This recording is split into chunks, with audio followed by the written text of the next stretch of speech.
Senhor, queridos! Nós estamos aqui para mais uma mensagem expositiva na carta de Paulo aos Coríntios. Desta vez nós estaremos falando a respeito do capítulo de número 11, do verso 2 ao verso de número 16. Como de costume, nós não vamos tomar nenhum texto bíblico por base, porque falaremos de todos ao longo da nossa exposição. Queridos, quando se estuda a palavra de Deus, deve-se ter em mente alguns princípios de interpretação, princípios de hermenêutica, sobre quem escreveu, por que escreveu, em que contexto escreveu. Isso é muito importante porque, caso contrário, nós podemos adotar como doutrina questões culturais ou coisas que foram apenas costumes de determinada época, de determinada localidade, e que para nós não se aplicam mais no nosso tempo.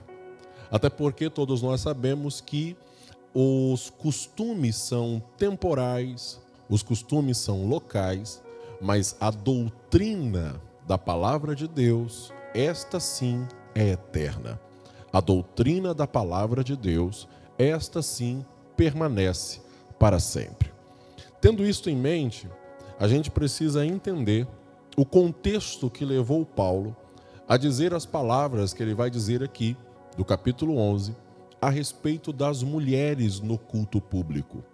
O contexto que Paulo está escrevendo é para uma igreja composta de judeus, de gentios, em uma província romana e com cultura grega. Então Paulo está escrevendo para um povo extremamente miscigenado, misturado, uma igreja pluralizada. Todos nós sabemos, já discorremos nos outros textos, que Paulo gastou os últimos 3 capítulos, capítulo 8, 9 e 10, falando a respeito da liberdade e responsabilidade para com os irmãos mais fracos na fé, sobre a questão da carne sacrificada nos templos pagãos, aos ídolos. Ele tratou isso nos últimos 3 capítulos. Agora, Paulo vai falar também sobre liberdade, porém, ele vai aplicar esta liberdade ao culto público, como que esta liberdade, esta responsabilidade se aplica no culto ao Senhor, como que a minha liberdade cristã reflete na minha adoração junto com os meus irmãos. Então, quando ele começa a tratar deste assunto, o primeiro ponto que ele vai tratar é sobre como as mulheres devem se portar no culto público, sobre como as mulheres que foram alcançadas pela graça de Deus devem se portar na adoração comunitária, na adoração da igreja. E aí ele começa no versículo de número 2, lembrando que o 1 nós tratamos na exposição passada. Capítulo 11, versículo 2, Paulo vai começar da seguinte forma: E louvo-vos, irmãos, porque em tudo vos lembrais de mim, e retendes os preceitos como vô-los entreguei.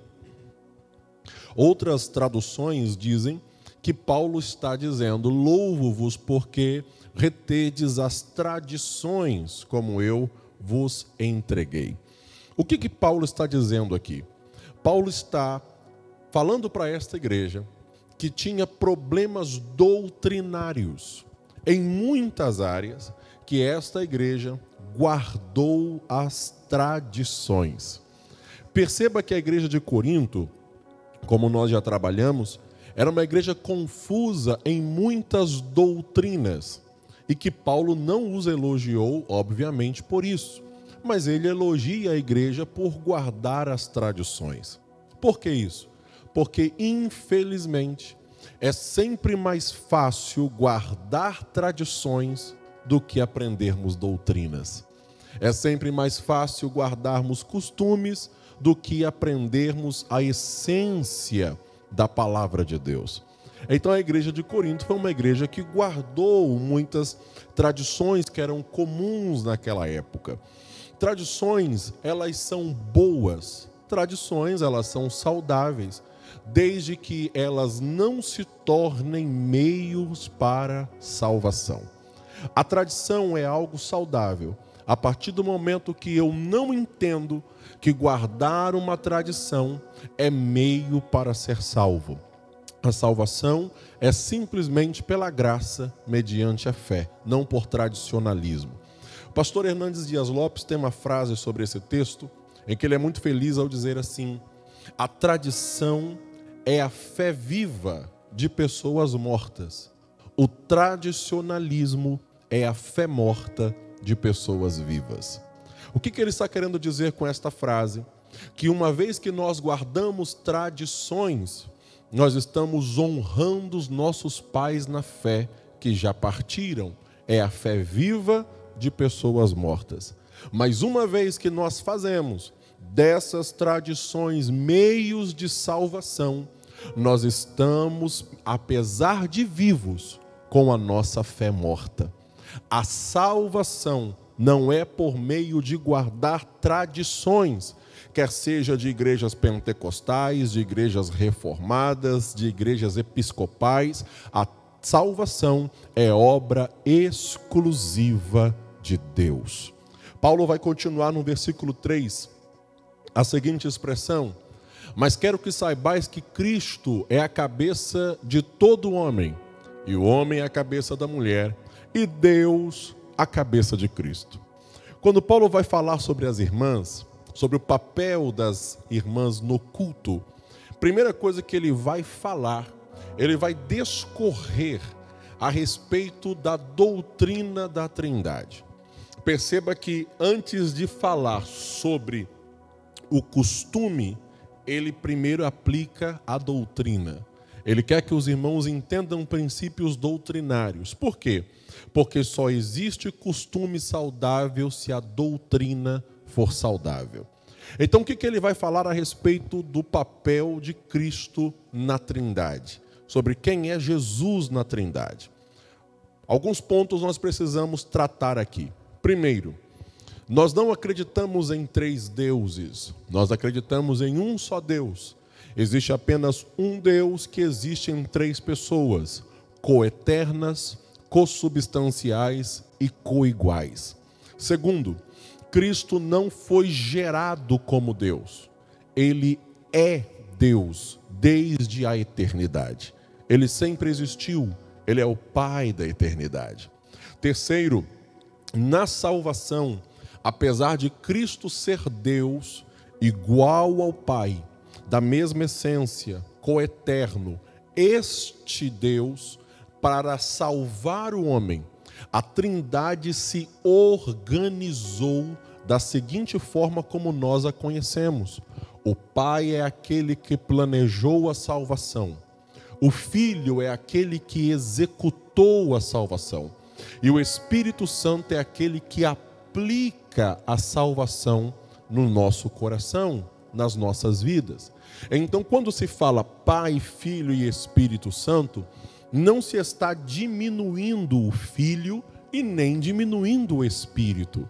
O Espírito também é Deus. Jesus também é Deus. A diferença é que desta forma Deus se revelou a nós para trazer a nós a sua salvação. Então, partindo desse princípio, nós entendemos que o papel de Cristo na Trindade, embora seja Deus, embora seja eterno, embora seja onipotente, onisciente, imutável, todos os atributos divinos, Jesus escolheu de forma voluntária. Jesus se prontificou, ele se voluntariou para vir a este mundo, nascer, crescer, sofrer, morrer, ressuscitar. Ele viveu como homem, embora nunca deixou de ser Deus. Paulo aos Colossenses escreveu dizendo que nele habita corporalmente toda a plenitude da divindade. Ele sempre foi Deus, ele sempre será Deus. Então Paulo, quando vai falar sobre as irmãs na igreja, a primeira coisa que ele fala ele fala de Jesus. Por que Paulo fala de Jesus? Porque da mesma forma que Cristo é igual ao Pai, mas de forma voluntária, assumiu um papel de vir a este mundo, se entregar, Paulo traz isso para as irmãs, para ensinar alguns princípios. Primeiro, a mulher não é inferior ao homem. A mulher não tem menos valor que o homem. A mulher não tem menos importância que o homem, assim como Cristo não tem menos importância que o Pai. Assim como Jesus não tem menos importância que o Pai. Assim como Jesus é igual ao Pai, a mulher também, diante de Deus, é igual ao homem. A diferença é que assim como Cristo assumiu um papel diferente na Trindade, a mulher também tem um papel diferente do homem no que diz respeito à família e no que diz respeito à igreja. Assim como Cristo não foi forçado a vir a este mundo para se entregar, para sofrer, para morrer, da mesma forma, quando se fala do papel da mulher, este papel não pode ser forçado. A mulher não pode assumir o papel que a Bíblia dá de submissão, e submissão não é obediência cega, mas ajudar o homem na missão que Deus lhe deu.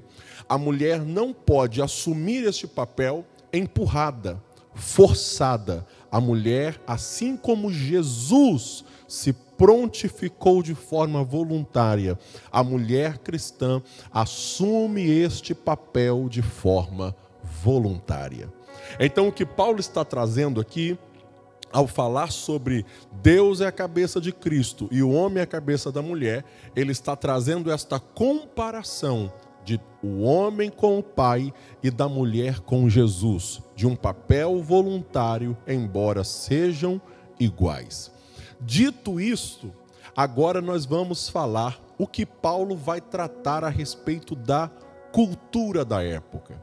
É curioso que primeiro, como nós já vimos, Paulo falou sobre doutrina e agora ele vai falar sobre cultura. Por quê? Porque não é a cultura que define a doutrina, mas é a doutrina que deve reger o nosso papel na cultura. O que está acontecendo ali naquele contexto cultural? O versículo 4 vai dizer assim: todo homem que ora, versículo 4, ou profetiza, tendo a cabeça coberta, desonra a própria cabeça. O que quer dizer isto aqui? Ah, pastor, significa então que eu não posso dormir e orar deitado na minha cama com um cobertor na minha cabeça. Não é nada disso. O judeu orava com a cabeça coberta. O judeu, quando ele ia orar, ele cobria a cabeça. Até hoje o judeu usa aquele quipá na cabeça. O judeu orava com a cabeça coberta. Ou por cinzas, ou por terra na cabeça, como nós vemos no Antigo Testamento. Da mesma forma também, os adoradores dos ídolos pagãos, dos deuses gregos, puxavam a parte da vestimenta aqui de trás e cobriam a cabeça, na hora que iam adorar os seus falsos deuses, na hora da idolatria.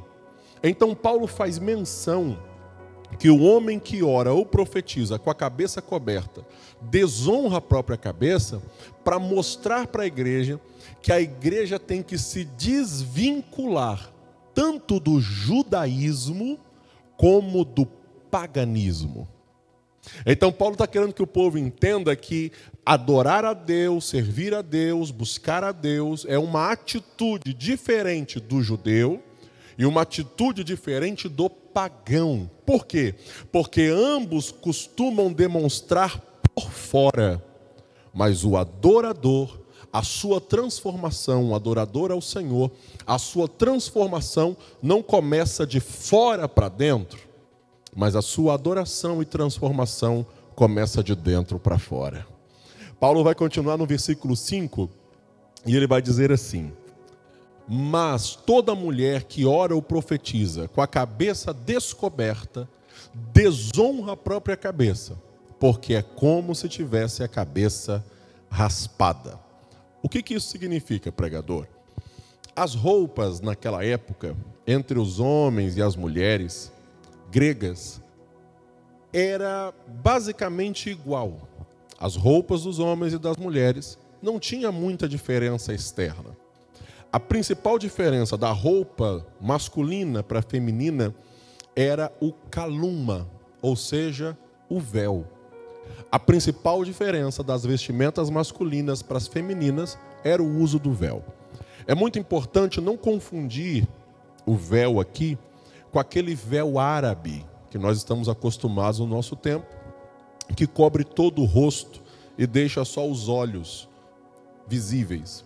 Mas o véu grego, usado na época de Paulo, ele ficava especificamente nos cabelos e não na parte da frente do rosto.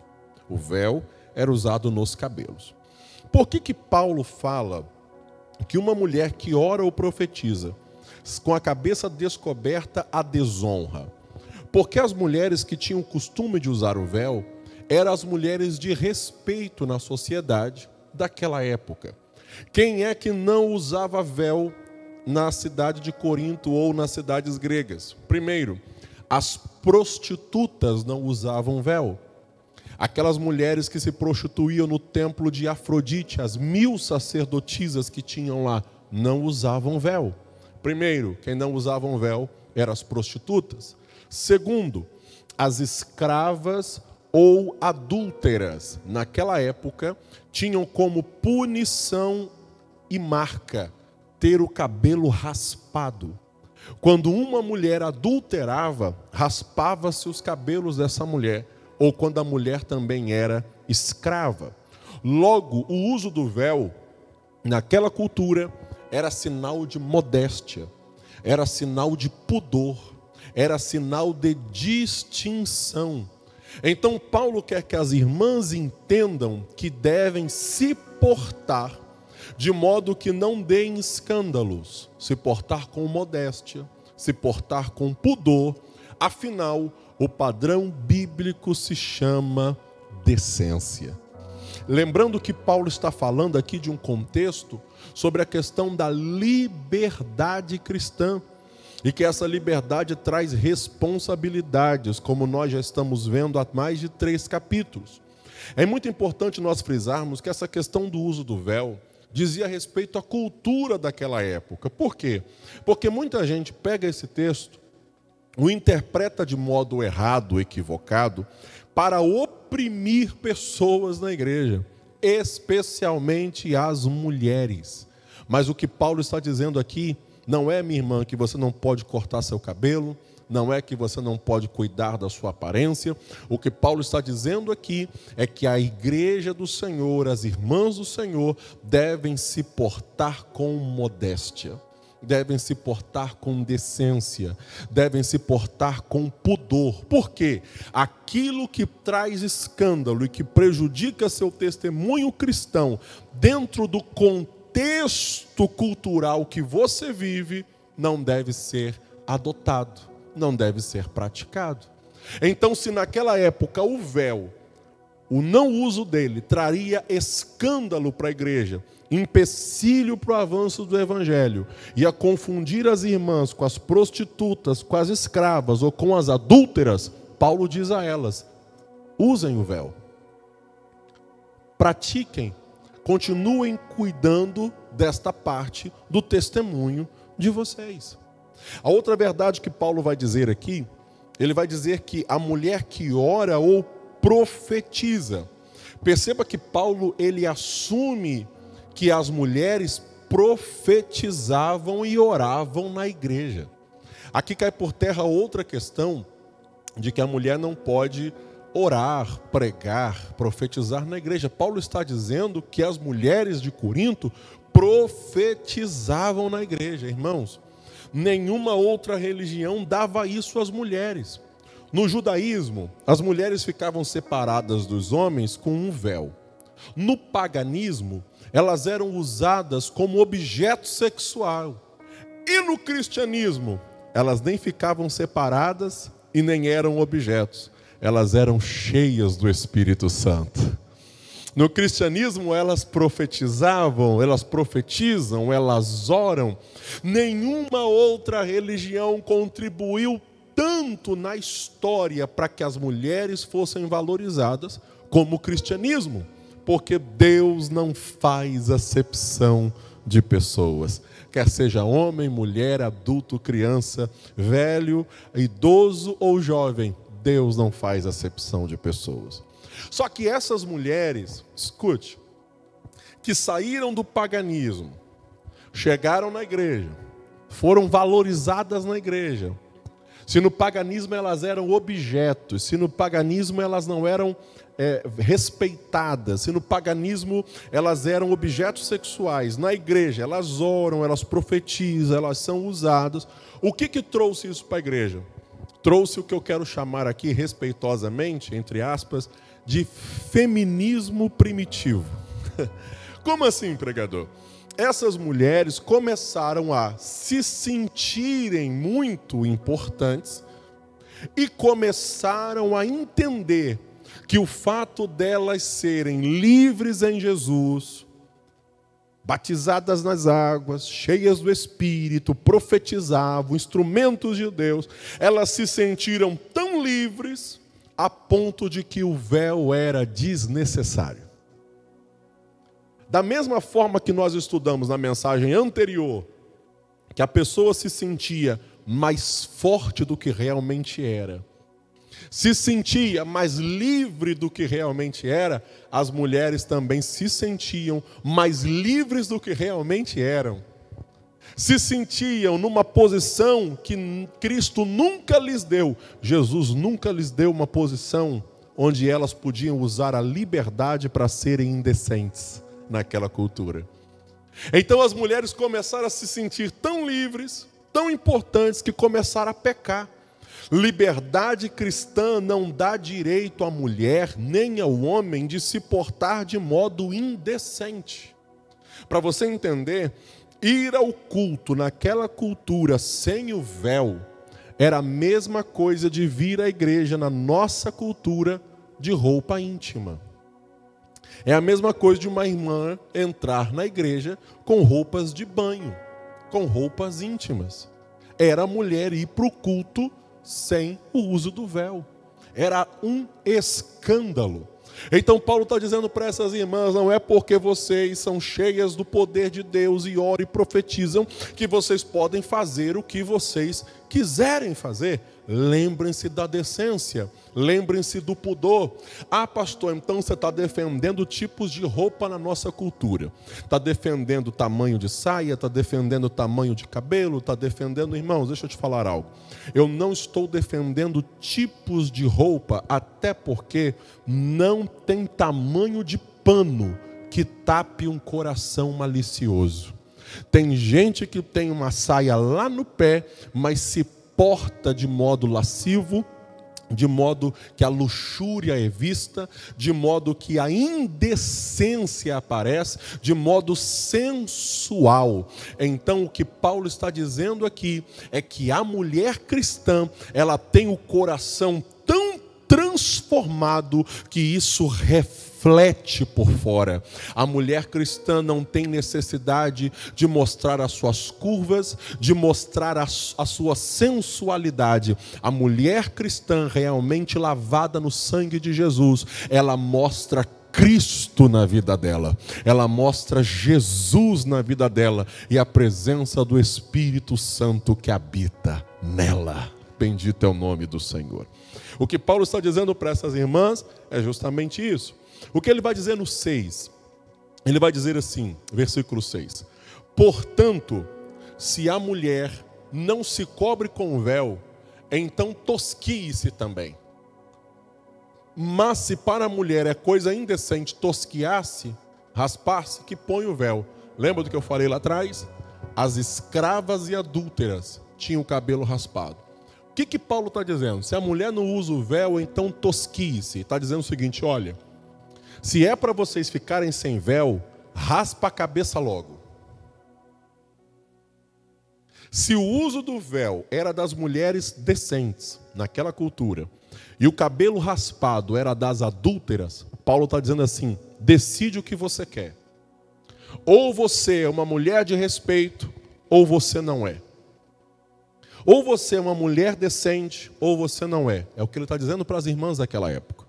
Ele está dizendo o seguinte: não viva em cima do muro. Ninguém é obrigado a servir a Deus, mas se quer servir a Deus, viva e sirva em santidade. Não fique em cima do muro.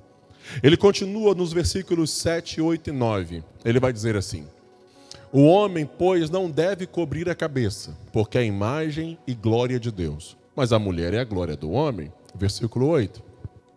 Porque o homem não provém da mulher, mas a mulher do homem. Versículo 9. Porque também o homem não foi criado por causa da mulher, mas a mulher por causa do homem. Esse texto é daqueles textos que muita gente pega e se revolta contra a palavra de Deus por entendê-la de forma machista. Ouça o que eu vou dizer para você. O que Paulo está trazendo aqui, tratando para nós aqui, é o seguinte: o homem não deve cobrir a cabeça, ou seja, ele deve ter o rosto limpo na hora que ele vai adorar. Por que o homem, Paulo diz que ele tem que ter o rosto limpo, ou me permita um português bem claro, a cara limpa na hora do culto? Porque um homem que serve a Deus de verdade, ele não tem nada a esconder. Ele não tem nada oculto na sua vida. Então, quando Paulo diz para esse homem estar com o rosto descoberto, ele está falando do testemunho do homem. Esse homem tem que estar com o rosto descoberto. Tem que estar com a cara limpa, não tem nada escondido. Agora, quando ele fala que a mulher é a glória do marido, é a glória do homem, deixe-me lhe explicar. Não significa que a mulher seja menor, como nós já tratamos lá atrás, no próprio texto. Significa que uma mulher que assume o seu papel de ajudadora, auxiliadora, de uma mulher santa, ela dignifica esse homem. Uma mulher que tem o seu papel bem definido, que assume seu papel voluntariamente na família, na igreja, de auxiliadora, de ajudadora, ela dignifica o homem que está do lado dela. Olha que coisa linda Deus está falando para as mulheres. Ao invés de diminuir as mulheres, como muitas pessoas interpretam esse texto errado, a Bíblia está exaltando as mulheres, dizendo que um homem se torna mais respeitado por causa da mulher que está do lado dele. Que um homem se torna melhor visto por causa da mulher que o acompanha, por causa da mulher que o ajuda, porque uma mulher que assume voluntariamente o papel de uma mulher sábia, de uma mulher temente, de uma mulher que se prontifica a ser uma ajudadora, esta mulher dignifica o homem que está do lado dela. Nosso saudoso pastor, ele costumava brincar sempre com a gente, nas reuniões de obreiro e também nas escolas dominical. Ele usava uma expressão que eu acho meio feia, mas que na prática funciona. Ele costumava dizer assim: irmãos, a Bíblia diz que o homem é o cabeça. Aí ele brincava: mas a mulher é o pescoço. Porque se a mulher for pescoço duro, irmão, não tem jeito. Na prática, o que ele estava dizendo, a metáfora, se aplica realmente. Por quê?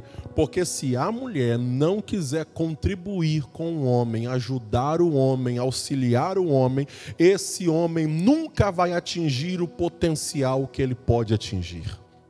Esse homem não vai conseguir ser o homem que Deus quer que ele seja.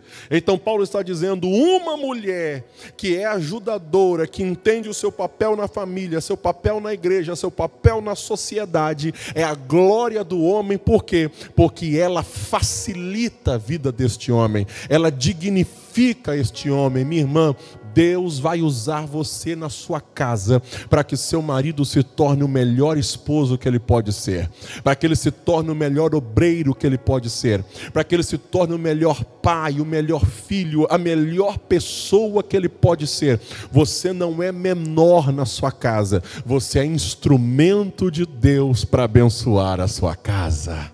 Aleluia. Paulo continua dizendo no versículo 10, e ele vai dizer assim: portanto, a mulher deve ter sobre a cabeça sinal de poderio por causa dos anjos.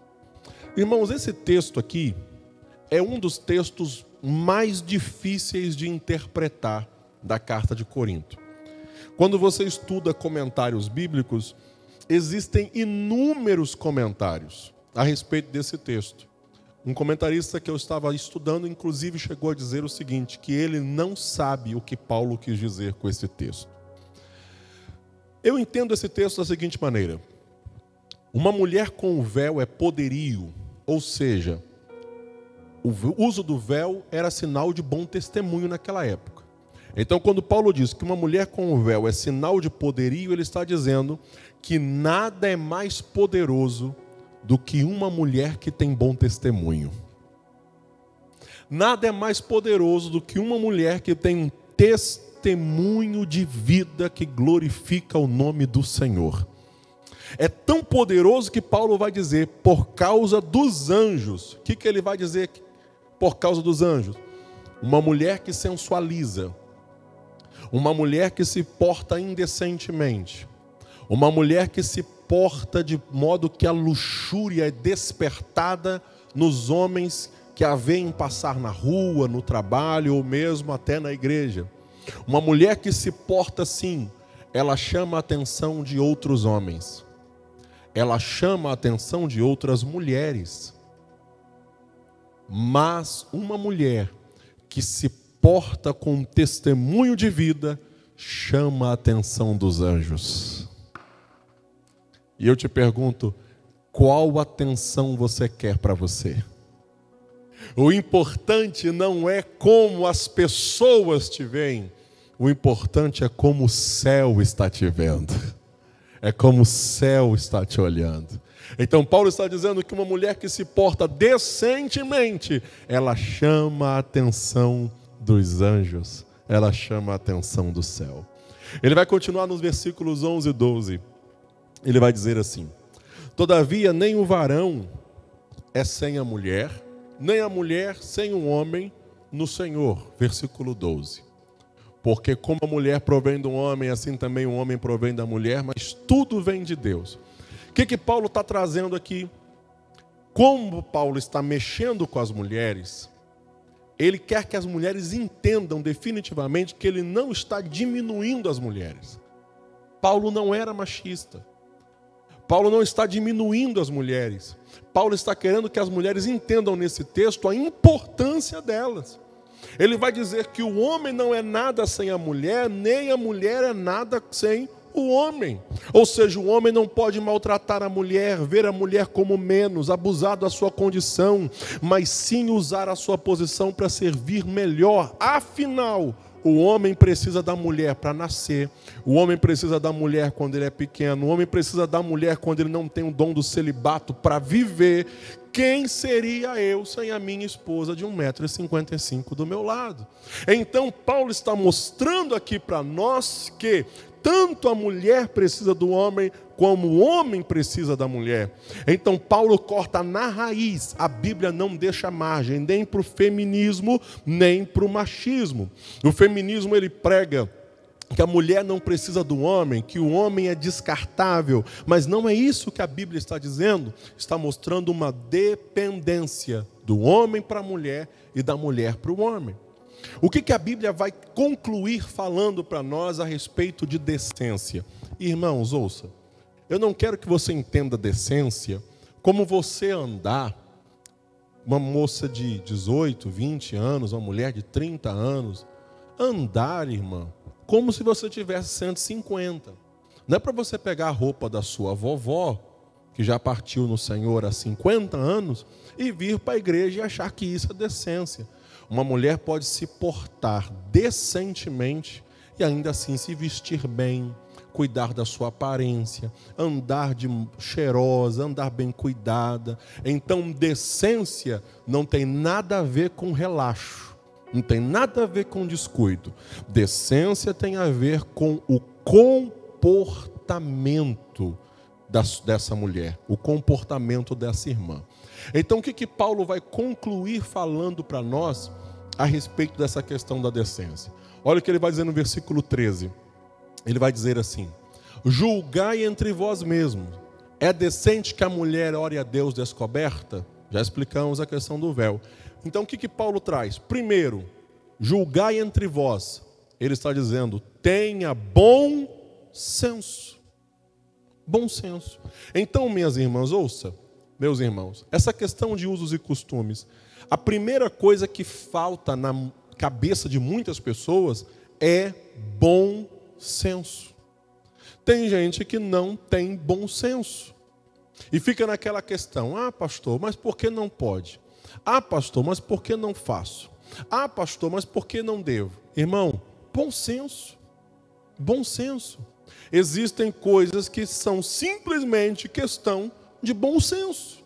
Da pessoa entender que aquele tipo de comportamento, aquele tipo de roupa, aquele tipo de atitude não combina com o servo de Deus, com a igreja de Deus, com uma mulher que teme a Deus, com um homem que teme a Deus, com um jovem nascido de novo. Então é questão de bom senso. Se atrapalha meu testemunho, eu não devo fazer. Versículos 14 e 15, o que Paulo vai dizer? Ele vai dizer assim: ou não vos ensina a mesma natureza, que é desonra para o homem ter cabelo crescido, versículo 15. Mas ter a mulher cabelo crescido lhe é honroso, porque o cabelo lhe foi dado em lugar de véu. O que Paulo está dizendo? Ele está pegando a questão natural, a questão biológica, e está mostrando, irmãos, olha, a própria biologia favorece a mulher se portar de determinadas maneiras e o homem de outra maneira. Por quê, irmãos? Porque o homem, é difícil você ver um homem ficar sensual. É difícil, irmão. Dificilmente o homem chama atenção. Agora, a mulher, mais facilmente ela chama atenção. Isso não é questão de machismo, isso é questão de biologia. Então Paulo está dizendo o seguinte: olha, a própria natureza já mostra isso. A própria natureza, a criação de Deus já mostra que Deus deu à mulher condições biológicas diferentes do homem. Então Paulo está dizendo, o homem não deve se afeminar, nem a mulher se masculinizar. Deus fez homem e fez mulher. O cabelo no lugar do véu significa que Deus deu condições biológicas para que a mulher use determinadas coisas. E o cabelo comprido na cultura de Paulo é sinal disso. Versículo 16, para nós encerrarmos, Paulo vai concluir dizendo assim: se alguém quiser ser contencioso, nós não temos tal costume nas igrejas de Deus. E aqui Paulo coloca a cereja do bolo.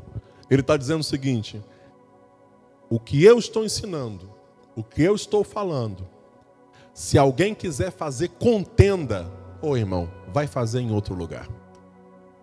Não é costume da igreja de Deus. Não é costume do povo de Deus. O povo de Corinto, lembra que nós estudamos no capítulo 5? Adorava um tribunal, adorava uma disputa jurídica. Ele está dizendo, igreja não é tribunal, igreja não é lugar de debate, igreja não é lugar de discussão, igreja é lugar de submissão. Então, se você quer servir a Deus, tenha bom senso. Evite entrar em debates com quem não aceita bons costumes. Costumes saudáveis devem ser adotados de forma voluntária e não por imposição. Então, jamais eu vou conseguir fazer alguém obedecer bons costumes, lhe impondo, lhe obrigando, discutindo, debatendo, não. A pessoa precisa se submeter de forma voluntária a palavra de Deus, que nos ensina a portarmos decentemente, porque não convém, não é costume na igreja de Deus que os debates estejam em primazia, mas que a palavra de Deus esteja em primazia. Então eu concluo meu sermão dizendo: viva seu testemunho de cristão, cumpra o seu papel como homem e mulher de Deus, porque Deus não te chamou ao debate, mas Deus te chamou à santidade. Que o mundo veja em nós a diferença, que o mundo veja em nós o sal da terra e a luz do mundo, e que o nome do Senhor continue a ser glorificado nas nossas vidas. Vamos orar. Pai bendito, nós te louvamos. Obrigado pela tua palavra, obrigado por nos abrir as portas da tua mensagem, por falar conosco. Que essa palavra encontre guarida em corações, que vidas sejam transformadas e alcançadas, e que onde essa mensagem chegar, que o teu nome seja glorificado. Ajuda-nos, ó Deus, a vivermos o nosso testemunho cristão em todo lugar onde nós estivermos, que as pessoas possam ver a tua presença em nós, a tua glória em nós. Assim nós oramos e nós pedimos em nome de Jesus. Amém.